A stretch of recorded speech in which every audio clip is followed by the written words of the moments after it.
Hello everyone. तो अभी तक का हम क्या पढ़ के आ चुके हैं, पाइसेस हमने पढ़ लिया है जो कि हमारे ग्नैथोस्टोमेटा के अंदर आता है, ठीक है, जो कि एक सुपर क्लास है। और एक्चुअली में ग्नैथोस्टोमेटा हमको पता है कि वर्टिब्रेटा के अंदर आता है, ठीक है। अब इसी का जो सुपर क्लास सेकंड है जिसमें हमारे पास टेट्रापोडा आता है, हमको वो कवर करना है। मेरी बात समझ पा रहे हो? और टेट्रापोडा का मतलब आप नाम समझ रहे होगे, टेट्रा मतलब चार, पोडा मतलब पैर। तो जिनके पास चार पैर होते हैं यानी कि लिम्स होते हैं, चाहे फोर लिम कह दो चाहे हिंड लिम बोल दो, ठीक है ना, जो वो हमारे पास टेट्रापोडा के अंदर आते हैं। इसके अंदर हमारे पास चार क्लासेज हैं, एम्फीबिया, रेप्टिलिया, एव्स और मैमल्स। तो अभी इस वाले सेक्शन के अंदर या इस वाले वीडियो के अंदर हम सिर्फ एम्फीबिया रेप्टिलिया के बारे में पढ़ेंगे। आगे वाले में हम मैमल्स और एव्स के बारे में पढ़ेंगे। सबसे पहले यहाँ पर मैंने क्या करा है, टेबुलर फॉर्म में इनको रिप्रेजेंट किया है। बाकी अगर कोई भी पॉइंट्स बच गए जो एनसीईआरटी के अंदर है, वो मैं अलग से फिर हम उसको पॉइंट वाइज कवर कर लेंगे, ठीक है।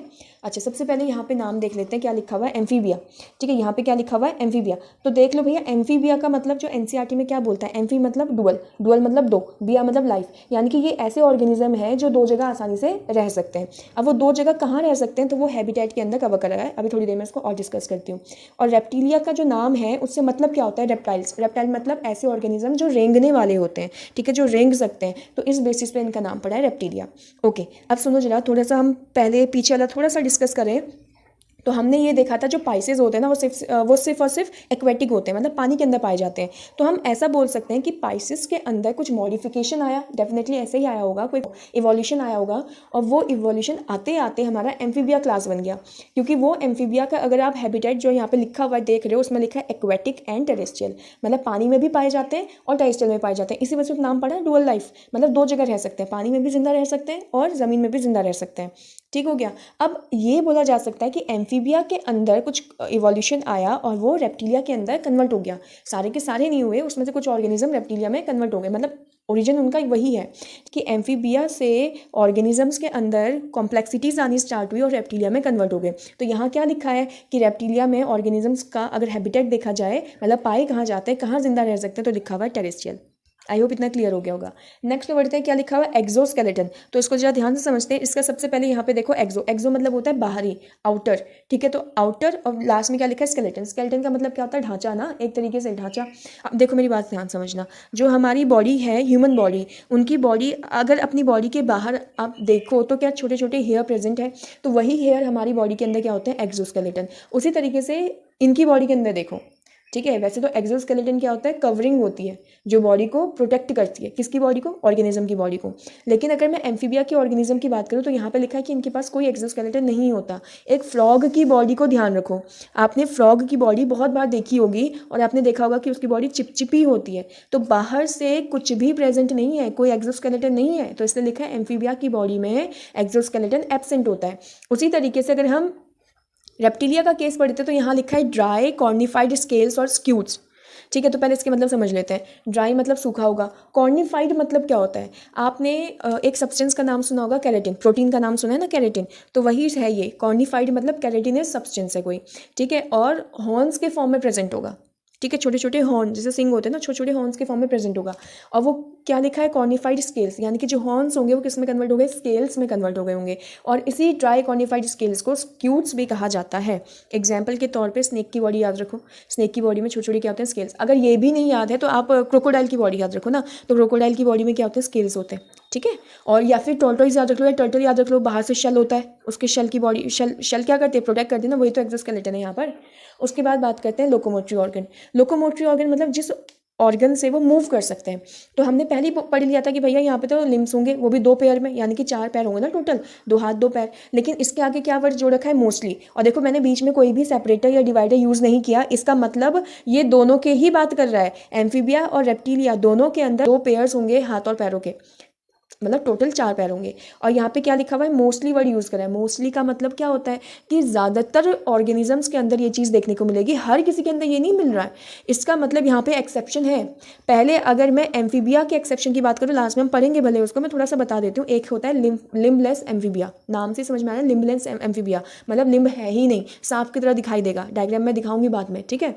और यहाँ पर सांप की तरह दिखाई देगा, कहा तो सांप ही है दूसरा रेप्टिलिया के अंदर। तो रेप्टिलिया के अंदर जो सांप आता आता है, जरा सांप के हाथ और पैर है या नहीं है, बताओ, नहीं होते हैं ना। तो इसने लिखा है कि मोस्टली 2 पेयर ऑफ लिम्स होते हैं, ज़्यादातर सभी के पास है लेकिन कुछ ऑर्गेनिजम्स के पास नहीं होते। उसके बाद रेस्पिरेटरी ऑर्गन के बारे में बात करते हैं, तो जिससे सांस लेते हैं। तो एम्फीबिया में आपने लिखा भैया पानी के अंदर है, तो पानी के अंदर तो गिल से ही सांस लेते हैं, अगर ज़मीन के अंदर होगा तो लंग्स है, ठीक है। और उनके साथ साथ इनकी बॉडी में एक नमी वाली स्किन होती है ताकि आसानी से डिफ्यूजन ये कर सके। उसके अलावा जो टेरेस्ट्रियल ऑर्गेनिजम्स हैं वो तो हमेशा लंग से ही सांस लेंगे। आ जाओ सर्कुलेटरी ऑर्गन के पास। सर्कुलेटरी ऑर्गन मतलब क्या है, ऐसे ऑर्गन की बात कर रहे हो जो पूरी बॉडी में किसी चीज़ को फैलाता होगा। और हमारी बॉडी में क्या चीज़ फैलती है, ब्लड फैलती है। अब यहाँ पर क्या लिखा है, एम्फीबिया के अंदर 3 चैम्बर्ड हार्ट है, हार्ट तो है, दिल तो है, लेकिन उसके 3 ही टुकड़े हैं। और पाइसेस के अंदर कितने टुकड़े थे, 2 टुकड़े थे। तो अब हम कॉम्प्लेक्स की तरफ बढ़ रहे हैं। इसके बाद रेप्टिलिया के अंदर भी कितने चैम्बर्ड हार्ट होते हैं, 3 चैम्बर्ड हार्ट होते हैं। लेकिन यहाँ पर एक एक्सेप्शन आ चुका है, वो क्या लिखा है, क्रोकोडाइल। क्यों क्रोकोडाइल को एक्सेप्शन माना गया है, क्योंकि क्रोकोडाइल के अंदर 3 चैम्बर्ड हार्ट नहीं प्रेजेंट होते हैं, रेप्टिलिया, लेकिन उसकी बॉडी के अंदर 3 चैम्बर्ड हार्ट नहीं होते। तो कितने चैम्बर्ड होते हैं, कितने टुकड़े होते हैं हार्ट के, 4 टुकड़े होते हैं उसके दिल के। अब हम इनके बॉडी टेम्परेचर की बात करते हैं। देखो सबसे पहले बॉडी टेम्परेचर से यहाँ पे क्या लिखा हुआ है, यहाँ लिखा है पोइकिलोथर्मस या फिर कोल्ड ब्लडेड एनिमल्स। अब कोल्ड ब्लडेड एनिमल से मतलब ये नहीं होता कि उनका खून ठंडा है, ठीक है। तो कहना क्या चाह रहा है फिर ये बोलता है ना, जैसे मैंने आपको पहले भी समझाया है, अगर आप अपनी बॉडी को सोचो, क्या अपनी बॉडी का खून का टेम्परेचर आप अपने अकॉर्डिंग चेंज कर सकते हो। जैसे आजकल बहुत गर्मी चल रही है, ठीक है, तो क्या गर्मियों में आप अपने खून को ठंडा कर सकते हो, हमारे पास ऐसी पावर नहीं है। क्या सर्दियों में अपने खून को गर्म कर सकते हो, नहीं भैया, ऐसी पावर हमारे पास नहीं है। लेकिन एम्फीबिया, रेप्टिलिया, इनकी बॉडी के अंदर ये पावर है, ठीक है, इनके पास ऐसी पावर्स होती हैं, क्योंकि ये क्या करते हैं, ये अपनी बॉडी के टेम्परेचर को अपने अकॉर्डिंग चेंज कर सकते हैं, अपने खून के टेम्परेचर को अपने अकॉर्डिंग चेंज कर सकते हैं, ठीक है। इस वजह से इनका नाम पड़ा है कोल्ड ब्लडेड एनिमल्स, और ये नाम दे दिया इसको पोइकिलोथर्मस, ठीक हो गया। अब बात करते हैं रिप्रोडक्शन, और ये भी ध्यान रखना पोइकिलोथर्मस दोनों ही है, ठीक है, बीच में कोई डिवाइडर नहीं है।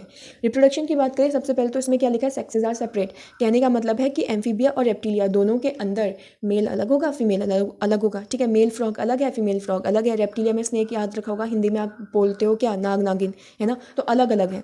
उसके बाद नेक्स्ट क्या लिखा है, ओवी पेरस। ओवी कहीं पर वर्ड आ जाता है, इसका मतलब क्या होता है, एग। मतलब ये जो ऑर्गेनिजम्स हैं ये एग ले करते हैं, ठीक है, एग ले करता है, फिर वो एग हैच करता है, उनमें से यंग वंस पैदा होते हैं। उसके अलावा नेक्स्ट में क्या लिखा है कि जो हमारे पास एम्फीबिया होते हैं, ये इनके अंदर एक्सटर्नल फर्टिलाइजेशन देखने को मिलती है। फर्टिलाइजेशन आपको पता है कि स्पर्म और ओवम जब आपस में मीट करते हैं, फ्यूज़ करते हैं, तो जाइगोट बनता है, ठीक है। वही जाइगोट फिर आगे डेवलप करते जाता है और आपका यंग वन में कन्वर्ट होता है। तो लेकिन यहाँ पे फर्टिलाइजेशन क्या है, फर्टिलाइजेशन मतलब फ्यूजन जो हो रहा है वो एक्सटर्नल है, बॉडी के बाहर है, बॉडी के अंदर नहीं है। लेकिन यहाँ पे जो फ्यूजन है वो क्या है, इंटरनल फर्टिलाइजेशन है, अंदर है, बॉडी के अंदर फ्यूजन हो रहा है। ओके, नेक्स्ट हम पढ़ते हैं इनडायरेक्ट डेवलपमेंट की तरफ। तो इनडायरेक्ट डेवलपमेंट क्या होता है, देखो मैंने आपको पहले बता रखा है। एक एग्जांपल याद करो, जैसे आप किसका, फ्रॉग का, क्योंकि हम एम्फीबिया के अंदर पढ़ रहे हैं ना इसको। तो फ्रॉग के जो बच्चे होते हैं, जो यंग वंस होते हैं, क्या उनको हम टैडपोल बोलते हैं। क्या टैडपोल और फ्रॉग एक जैसे दिखाई देते हैं, नहीं दिखाई देते। तो यही डेवलपमेंट होता है इनडायरेक्ट, ठीक है, जहाँ पे यंग वंस जो है वो अडल्ट की तरह नहीं दिखाई देता, लेकिन क्या हमेशा ही नहीं दिखाई देते। एक धीरे धीरे जब जो यंग वंस होते हैं उनमें ग्रोथ देखने को मिलती है, और ग्रो जब वो होते हैं, डेवलप जब वो होते हैं, एक स्टेज उनकी लाइफ में आता है जब वो अडल्ट में कन्वर्ट हो जाते हैं, फिर उसके बाद वो अडल्ट की तरह दिखाई देते हैं। यानी कि उस स्टेज को, उस चेंज को हम क्या बोलते हैं, मेटामॉर्फोसिस। बट स्टार्टिंग में तो अडल्ट की तरह नहीं दिखाई देते हैं ना, तो इसी को इनडायरेक्ट डेवलपमेंट कहते हैं। लेकिन यहाँ पर दूसरी जगह क्या लिखा है, डायरेक्ट डेवलपमेंट। अब ये डायरेक्ट डेवलपमेंट का मतलब क्या है कि जो बच्चे हैं वो एज इट इज़ अपने पेरेंट्स की तरह दिखाई देंगे।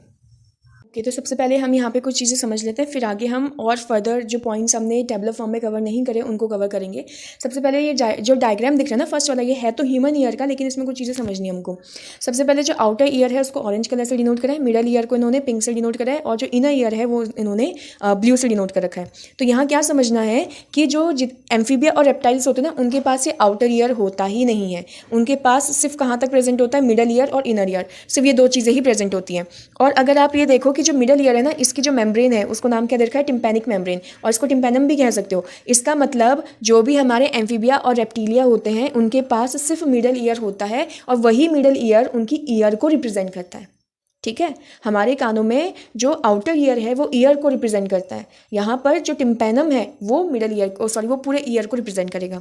उसके बाद अगर हम नेक्स्ट डायग्राम की बात करें, तो ये जो फ्रॉग है ये एम्फीबिया के अंदर आता है। तो यानी कि जो ये हम टॉपिक पढ़ने वाले हैं क्लोए का, ये सिर्फ एम्फीबिया के लिए है। उसके बाद एक और चीज़ पहले पढ़ लेते हैं कि जो फ्रॉग की बॉडी है ना, यानी कि जो एम्फीबिया की बॉडी है, उसके पास सिर्फ 2 ही पार्ट्स होते हैं। एक होता है हेड, और बाकी जो बच गया वो सारा ट्रंक के अंदर आ जाएगा। इसके पास ना टेल होती है और ना ही इसके पास क्या होती है, कोई नेक होता है, ठीक है। उसके बाद हमें क्या ध्यान रखना है, देखो यहाँ पर ये जो क्लोएका है ये एक्चुअल में एक ओपनिंग है, ये क्या है, एक ओपनिंग है। और देखो किस किस से जुड़ी हुई है, क्या ये ओपनिंग आपके इस चीज़ से जुड़ी हुई है, ये क्या है, डाइजेस्टिव सिस्टम का पार्ट। क्या ये ओपनिंग यहाँ पर से भी जुड़ी हुई है, और ये ओपनिंग इस वाली छोटी सी पाइप से भी जुड़ी हुई है ना, ये वाली जो पाइप है इस वाली पाइप से भी जुड़ी हुई है। इसका मतलब यहाँ पर कहने का मतलब है कि जो ये क्लोएका है ना, ये क्लोएका एक चैम्बर की तरह काम करता है, और ये चैम्बर में 3 चीज़ें खुलती हैं। एक तो डाइजेस्टिव सिस्टम खुलता है, एक इसका जो रिप्रोडक्टिव सिस्टम है वो खुलता है, और एक इसका जो एक्सक्रीटरी सिस्टम है वो खुलता है। उसके बाद हम यहाँ पे एम्फीबिया के बारे में पढ़ लेते हैं, जो हमने टैबलेट फॉर्म में नहीं पढ़ा था। सबसे पहले क्या बोला, जो मैंने बताया था बॉडी को आपने डिवाइड कर रखा है हेड और ट्रंक में। मैंने बताया ना हेड और ट्रंक क्या होता है, कोई नेक नहीं होती, कोई टेल नहीं होती है। और वही इसने क्या बोला, देखो tail may be present in some, कुछ ऐसे ऑर्गेनिजम्स हैं जिनके अंदर टेल प्रेजेंट हो सकती है, क्योंकि सम लिखा है ना पीछे, मतलब सभी ऑर्गेनिजम्स के अंदर टेल नहीं होगी। कुछ ऑर्गेनिजम्स ऐसे हैं जिनके अंदर पूंछ पाई जाएगी। ये मैं अभी जब मैं डायग्राम पढ़ाऊंगी ना, डायग्राम इनके एग्जांपल्स पढ़ाऊंगी तो वहाँ डायग्रामेटिक वे में समझा दूंगी। ओके, उन्होंने क्या बोला नेक्स्ट कि आंखों पर इनके क्या होते हैं, आईलिड्स होते हैं डेफिनेटली, कि कुछ जो भी आपका डस्ट वगैरह है उस चीज़ से बचाने के लिए। और यहाँ पर टिम्पैनम क्या रिप्रेजेंट करती है, एयर। तो मैंने आपको बताया ना टिम्पैनम क्या होता है, तो टिम्पैनम ही यहाँ पर एयर होते हैं, कोई हमारा एज सच जो हमारी ईयर होते हैं वैसे प्रेजेंट नहीं है। उसके बाद क्लोएका आ गया। क्लोएका क्या बोलता है, कॉमन चैम्बर है। कॉमन चैम्बर समझ रहे हो, क्योंकि यहाँ पर 3 चीज़ें खुलती हैं। कौन कौन, एलिमेंट्री कैनाल, ठीक है, यूरिनरी ट्रैक्ट आप बोल सकते हो, और रिप्रोडक्टिव ट्रैक्ट। तो ये 3 चीज़ें, 3 नलियाँ यहाँ पर खुलती है। उस कॉमन चैम्बर का नाम क्या है, क्लोएका। किसके अंदर है ये, सिर्फ और सिर्फ एम्फीबिया के अंदर है। ओके तो यहाँ पर हम एग्जाम्पल्स की तरफ बढ़ते हैं। किसके एग्जाम्पल पढ़ रहे हैं, पहले एम्फीबिया के। रेप्टिलिया के बारे में सब कुछ हमने कवर कर लिया है, ठीक है। उसके बारे में बस एक लाइन और एक्स्ट्रा है जो मैंने लिखा नहीं है, वो है टिम्पैनम वाला, कि उनके जो ईयर होती है वही वो भी टिम्पैनम से ही रिप्रेजेंट की जाती है। और ये मैंने डायग्रामेटिक वे में समझा दिया था जब मैं पढ़ा रही थी मिडल ईयर के बारे में। तो अब यहाँ पे सीधे एग्जाम्पल की बात करें एम्फीबियंस की, तो सबसे पहले हमारे पास आता है टोड, जिसको हम बुफो कहते हैं, ठीक है। दूसरा हमारे पास है फ्रॉग, जिसका नाम है राना। और फिर आता है ट्री फ्रॉग। ट्री फ्रॉग कहने का मतलब है पेड़ों पे पाया जाता है, ठीक है, इसका नाम है हाइला। अब आ जाता है हमारे पास सैलेमेंडर। सैलेमेंडर इसका कॉमन नेम है, वैसे इसको साइंटिफिकली हम क्या बोलते हैं, सैलेमेंड्रा। अब ये सैलेमेंडर की जरा पूंछ दिख रही है कि नहीं, तो यहाँ से हमको जो मैंने बताया था वहाँ पे कि एम्फीबियंस की पूंछ नहीं होती है लेकिन कुछ के पास होती है, तो उनमें से एक कौन है हमारे पास, सैलेमेंडर। उसके बाद आ जाओ लास्ट एग्जाम्पल, जिसका नाम क्या है, इक्थायोफिस। और इक्थायोफिस से क्या समझ में आया, क्या लिखा हुआ है, लिम्बलेस एम्फीबिया। और मैंने पढ़ाया था कि एक ऐसा एम्फीबिया है जिसके हाथ पैर नहीं है। आप सारे एग्जाम्पल्स चेक कर लो, सभी के पास हाथ पैर हैं, लिम्फ है, लेकिन इनके पास कोई भी लिम्ब्स प्रेजेंट नहीं है, ठीक है। तो ये लिम्बलेस एम्फीबिया हो गया, लेकिन इसके पास टेल प्रेजेंट है, तो टेल प्रेजेंट इन सम वाले में ये भी आता है, लेकिन हाथ पैर इसके पास पाए नहीं जाते। अब हम बात कर लेते हैं जो हमारे रेप्टिलिया है उसके एग्जाम्पल। सबसे पहले यहाँ पर आ गया टर्टल, जिसको हम साइंटिफिक वर्ड जो उसके लिए यूज़ करते हैं, साइंटिफिक नेम जो यूज़ करते हैं वो है शिलोन। दूसरा आता है टेस्ट्यूडो, जो कि हमारा टॉर्टोइज है। फिर है कैमिलियन, जिसको ट्री लिजार्ड कहा जाता है। फिर आता है कैलोट्स, जिसको गार्डन लिजार्ड कहते हैं, जो हमारे गार्डन में पाया जाता है। ट्री लिजार्ड जो पेड़ों में पाया जाता है, नाम तो समझ में आ रहा है। और लास्ट हमारे पास है क्रोकोडाइलस, जिसको हम क्रोकोडाइल कहते हैं। उसके अलावा हमारे पास आता है एलिगेटर, जिसका नाम एलिगेटर ही होता है। ये है हेमीडेक्टाइलस, जो कि वॉल लिजार्ड जो हमारे घरों में पाई जाती है, छिपकली, ठीक है। अब पॉइजनस स्नेक्स की बात करें तो सबसे पहला होता है नाजा नाजा, ठीक है, इसका नाम होता है कोबरा, जो हमारा इंडियन वो स्नेक है। ओके, फिर आता है बैंगरस, जिसका नाम है क्रेत। और फिर आता है वाइपेरा, जिसको हम कॉमनली बोलते हैं वाइपर।